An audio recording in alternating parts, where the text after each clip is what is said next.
How are you gonna come out of this? The reason why this small country of 6 million needs the largest prison is the gangs. Once dominating the country, these gangs faced a dramatic crackdown starting in March 2022. Under President Nayib Bukele's administration, over 70,000 individuals, about 2% of the country's adult population, were arrested within just 16 months. Buses transported thousands of chained gang members to Sikot in a tightly coordinated nighttime operation. Sitting one behind the other, heads lowered, they looked like a single mass. Surrounded by armed guards, none of them dared to resist commands. Their life has changed in a day. In this documentary, we will interview one of them, one of the most ruthless gang leaders, known by the nickname Psycho. 10 minutes. You only have 10 minutes. Built in 2022, this massive prison is made up of 8 separate modules spread over 410 acres of land. Each pair of modules is enclosed by 2 separate 3-meter-high walls with razor wire. The entire facility is surrounded by a towering 9-meter-high wall with a 3-meter-high electric fence carrying 15,000 volts, 19 watchtowers, AKA, if you want to get out, you're going to have to die. What is going on, my beautiful YouTubians? You already know who it is. It's your boy Charlie Mack. Today's video, I want to dive into the prison system. This video is for the people who is out here committing heinous crimes and don't really know what the consequences are. So let's just take a look and let's see what could be your life if you don't make that right decision. Are ensuring nothing escapes notice. The entire design doesn't just prevent escape, it erases the very idea of it. Hello. Hello, we have permission from the presidency. The soldiers stopped us. We're hoping this will be the last checkpoint. The jammers blocked all signals within a 2-kilometer radius of Sikot, completely cutting off all communication. Over 600 soldiers work only to secure the perimeter. We are going to leave all of our belongings here before entering the prison. We will only carry our cameras and microphones, that's it. Pass slowly. Look at the camera. The body scan. I forgot my wedding ring on. Well, that needs to be put away over there. This high-capacity X-ray scanner even shows bones and internal organs. It's mainly used to scan newcomers, ensuring no one tries to sneak in anything forbidden on their body before entering. The inmates used to swallow some objects, or... The days of sneaking contraband in, over with. They would try to bring them in vaginally or anally. Micro SD memory cards, microchips, and not only that, even phone chargers. Another thorough body search has been conducted. Take off your shoes. They even inspected inside our socks. It took us around 1 hour just to pass through security, even though we were invited as media after months of applying. Guards are wearing masks because they're doing a risky job here. So if they get identified, it might be riskier for them to go to town centers because these gangs have a lot of connections. So they have to keep their identity secret. Why don't you wear a mask? I have to talk to them face to face, looking them in the eye. They already know who I am. We're in the registration room. This area is... Hey, this is a definition of a real man. He is around hardened killers every day of his life, and he said he want to look them in his eye. He don't need no mask. Hey, shout out to him. For inmates only. When a criminal is captured on the street, they don't carry ID or give their real name. That's why their fingerprints and photographs are taken here to enroll in the system. Once they become a permanent part of Sikot, the inmates lose all contact with loved ones for the rest of their lives, as family visits are strictly forbidden. It's also important to note that a small number of innocent people were mistakenly imprisoned during the big crackdown. Because of the no-contact policy, their families have no idea where they are or if they are still alive. For some, this documentary could be their first chance to see a missing loved one. Before entering the modules where the inmates are, we visit the armory of the prison. This section is a must in case of possible riots, and these convicts are the most unsafe people on earth. The type of firearm we use is a T-65 rifle, similar to the M16 rifle. They're ready for war. We also have this other firearm, which is a 12-gauge shotgun. A Sig Sauer rifle allows us to maneuver in spaces that are too tight to move. Whenever criminals are arrested and dragged to the bus, various cuffs and chains are used to restrict their movements and minimize the risk of harm to officers. Has there ever been a riot? So far, there have been no escape attempts. We have the worst of the worst within criminal organizations here. The riot gear consists of a head protection, a face shield, neck protection, an anti-trauma vest, leg protectors, shin guards, and of course, a shield. Stay ready so they don't We get see ready. inmates invent any kind of handmade weapon, like awls or knives. They are fully protected. You can see how he protects his feet. Since this prison is so large, we have to hop on this bus. We are entering the module area. To keep the country safe, 1,000 staff members work inside CCOT. It is impossible, but let's just imagine that an inmate get out of the fortress. These pebbles that you see are put here intentionally because when they walk on these pebbles, it works like an alarm system. It makes a noise, they cannot sneak away. Have they tried to escape? No. Could they try? Difficult, because they would have to go through a series of security rings. CCOT was built with its own infrastructure in an isolated area, including an electrical and sewage system to prevent external interference. In case of an electricity cut or water supply issue, the cisterns and power plants will maintain operations for up to a week. I'm so excited. We're gonna be face to face with the most dangerous criminals in the world. It is pretty tense. We are entering one of the modules now. You are seeing the third and fourth modules next to each other. An offender who enters one of these buildings never exits through these doors. In a few steps, we'll be surrounded by more than 2,500 inmates. In the belly of It's the like beast. stepping in the middle of controlled chaos.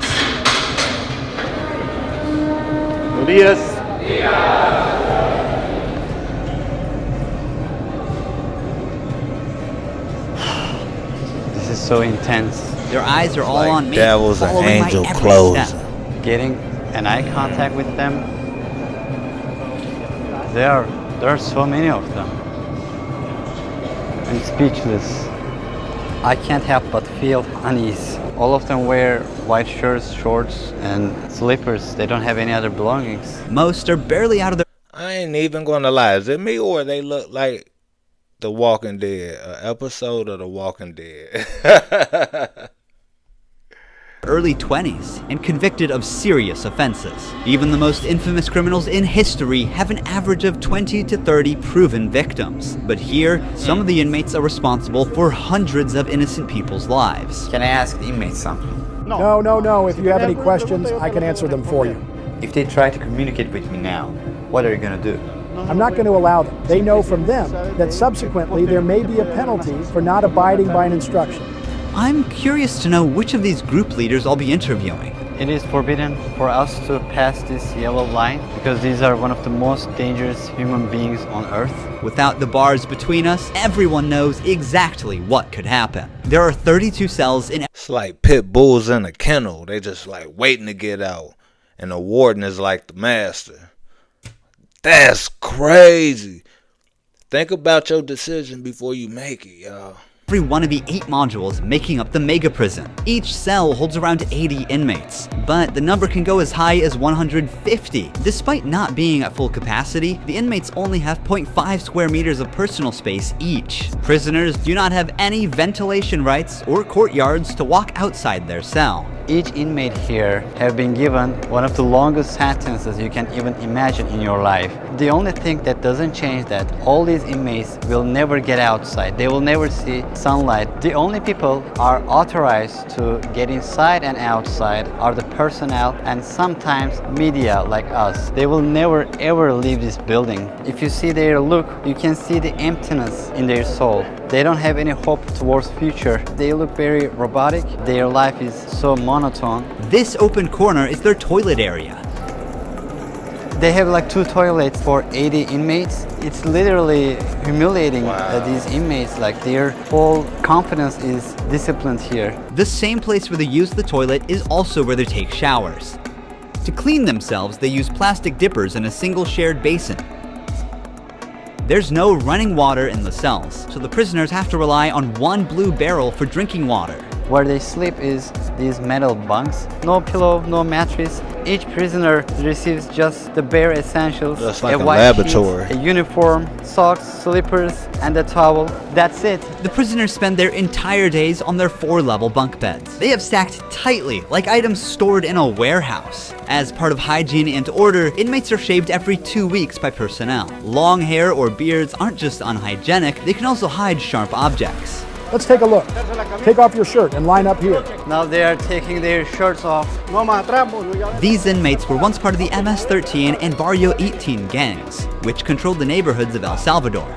These two rival gangs spent years extorting money from locals and causing great suffering to Salvadorans. There is Barrio 18, MS-13 gangs Damn, all man, time. together in one cell. That's right, just like that. The entire module is the same. They all live like this. Outside, entering each other's neighborhood could mean being torn apart. Yet here, they are side by side until their last breath. How do they live without attacking one another? They have to learn how to live together. Here, they are in a prison. They are not on the street. Most of the inmates have tattoos. Alright guys, now this right here just shows me it is possible for gang members to cohabitate in the same area. It's just unfortunate they have to go to prison or jail in order to do so. These are cold-blooded killers and they know how to be able to civilize amongst themselves while doing their time. That's insane. That's why I never really did the gang thing. Covering their entire bodies, even including their faces, showing their loyalty structure.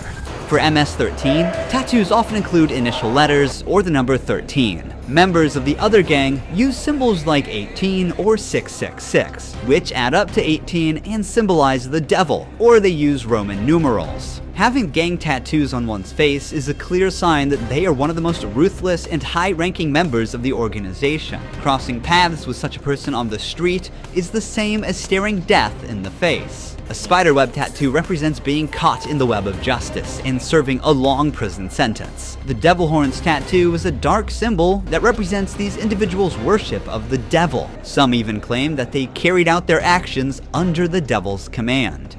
A teardrop tattoo signifies that the person has ended someone's life. The number of teardrops indicates how many lives they've taken. If there are 3 teardrops, it suggests that the tattoo's owner has taken so many lives that they've lost count. With the phrase "laugh now, cry later," these masks or clown tattoos send a clear message. Stay strong in the face of hardship now and deal with the consequences later. Are all these people truly bad? They're on another level, high-profile criminals who will never change their mentality.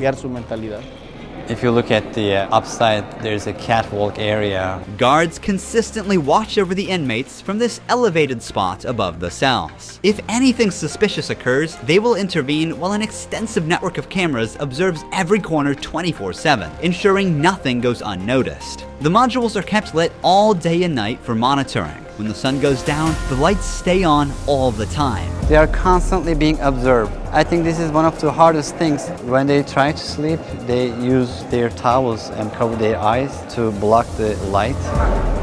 Preacher here is teaching some of the important lessons from the Bible to the inmates. They're doing physical exercise over here. There's a trainer there. This is the only time these inmates get out of their cells. These activities take place for a total of 1 hour per week, under the watch of armed guards. For the rest of the time, they are locked inside. They used to control the streets. Now, they can't even take a step with their free will. It's a rotating schedule. There's not enough space, so they can't all go out on the same day. Has there ever been an incident when these inmates were outside of their cells? So far, nothing. Whenever we focus the camera on a cell, we often catch a prisoner silently mouthing words. Even behind bars, gang members attempt to send orders to the outside. This prisoner was doing just that, but we censored him to block the message. Despite the crackdown, these groups still hold significant power outside. Rumors suggest they have plans for taking revenge by targeting innocent people. But in response, the authorities threaten to impose even harsher measures on imprisoned members. If they do that, there won't even be one meal in prison. I swear to God they won't eat a grain of rice. Let's see how long their homeboys last inside. Here they get 3 meal times: breakfast, lunch, and dinner. Breakfast is usually beans and rice. For lunch, they get white rice and pasta. And dinner's pretty much the same. The only thing that changes is the drink. There's no nutritious food like chicken or meat. This is the lunch. It's rice, pasta, and 2 tortillas. Does the menu vary from day to day? No. Is it the same every day? It's always the same. It's for freshmen. Okay. It's a sugary drink. I'm going to taste it for myself. Inmates must eat with their hands and clean their plates before returning them. With a diet lacking in protein, many likely suffer from nutritional deficiencies. Before starting our interview with an inmate, I want to show you one more place that is even more extreme than what you've seen so far. Here we are in the isolation cell area. If inmates break a rule, they can be sent to these isolation cells according to the legislation. The law gives me the right to keep the prisoners in isolation for up to 15 days. These cells have sealed doors. Through this grid, I can see them and identify who's inside. We serve food here, and we also use this space to put handcuffs on them before opening the door to move them from here to their cell. Welcome to the isolation cell. If an inmate misbehaves, this is where he ends up. He won't know the time or how much longer he'll be kept inside, for days or even weeks. Can you imagine that? Now, I know in American prisons, they call this the hole, but you have no books, you have no TV, you have no surroundings of any other human beings, and you can be locked up for up to 15 days. Come on, y'all.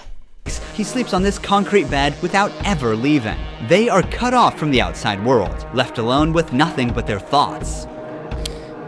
This is where they supply their water. There's a water basin here.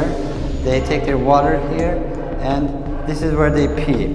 The basin for drinking water and the toilets are located side by side. The toilet looks recently used and dirty, suggesting that this cell has recently been used. The only light they have is this little hole that barely lets the sunshine in. This openness is also the sole source of fresh air. What is the most challenging thing about isolation room, according to you? Inside, you don't even see your hands. So when someone is isolated, it is necessary for them to have something, a book, anything, to keep their mind clear. But here, they don't have access to any of that. No matter how tough a criminal is, this kind of isolation breaks them. This is necessary for the type of offenders that we have here. People who once played God by deciding who would live and who wouldn't live deserve the worst punishment. We don't show them mercy. They That's can what I'm talking about. And may God forgive them. But here, justice must be served for so many victims, and it's the least they deserve. Now we're going to interview the inmate known as Psycho. He has a 34-year criminal history and has spent the last 25 years as a high-ranking member of an organization. 10 minutes. You only have 10 minutes. 12 guards are barely enough to ensure the safety around this inmate. Remove the mask. What is your name? My name is Marvin Ernesto Medrano Vasquez. How old are you? I'm 41 years old. You don't look 41. You look younger, like 35. That's a good thing that you told me, because I feel old. Can I see your tattoos? MS-13. When did you join this crime organization? In 2004, but I started my criminal record since I was 11 years old. How did you first become involved? When somebody is born with just a mom and the mom is working, you look for the streets. You look for somebody to help you out. I said, oh, my mom's poor, I need some shoes, I need some clothes, and I started robbing. Then I need a father figure because I didn't grow up with my father. And then I looked the group of gangs. Then I did a side, and I came right here to El Salvador, trying to change my life, but I seen that there were more gangs right here, and I started doing the same thing I did upstate, and I got locked up. I've always been one of them persons that wanted to accomplish the things that they put in their mind, and I accomplished everything I had to do right here. But I'm right here. This is how the devil pays the people. Is it true that to join this crime organization, you need to end someone's life? Yeah. But the first one must be one of your relatives, right? Yeah, because you got to gain territory for your gang. I lost my mom, my dad, my son, everything right here because of the gangs. When I could be with my family, hey, upstate, the United States, a better life. But, you know, we took wrong decisions, and this is the cause of this. That's why I tell the youth, hey, go to school, listen to your mom, listen to your dad. Don't live this life that we live right here. There's no way out. How many people's lives have you ended? Is it 5 or 10? How many? No, if you talk about what you used to do in the jails after, it probably get a few more than 50. You gotta do it sometimes. How did you become cold-blooded and merciless in time? I can't really respond you with that question. How do you feel about not seeing your family forever since you're in Sakat? I feel bad because I seen my son the last time when he was 5 years old, and he's 21 years old right now. I want to see him. I want to tell him, hey, don't do the same things that your dad did. Look for a good life. People who have fallen victim because of you will never see their loved ones again. You will also never see your family. How do you cope with emotions like missing someone? I feel bad. Sometimes, like I tell you, I lay down on my bed and I think a lot of things, and sometimes I cry. What is your motivation to stay alive here? To one day change my life and look for God in my life, and I tell God, hey, forgive me because I did some things. Okay.